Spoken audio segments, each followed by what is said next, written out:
যে আমাদের যে ভাই, ইসকনের যে ভাই যাকে আটক করা হয়েছে, সে আইনগতভাবে যেন তার জামিনের বিষয়টা বিবেচনা করা হয়।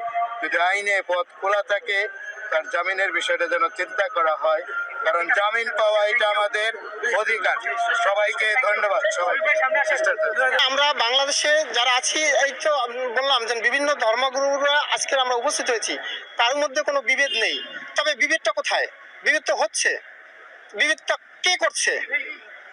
এবং এই যারা করছে তাদেরই লোক ওখানে বসে এই প্রোপাকাণ্ডটা ছড়াচ্ছে। এখন এখানে আমি হিন্দু, এই মুসলিম, বৌদ্ধ, খ্রিস্টান সকলেই তো উপস্থিত হয়েছি।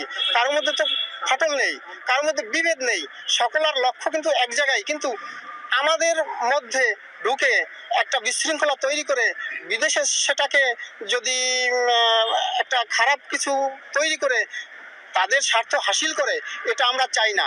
এটা হলো বাংলাদেশ। আমরা বাংলাদেশের সকল জাতিরাই সমানভাবে বাঁচতে চাই এবং বেঁচে আছি, কোনো তো সমস্যা নেই। কিন্তু সেখানে বিশৃঙ্খলা কেন?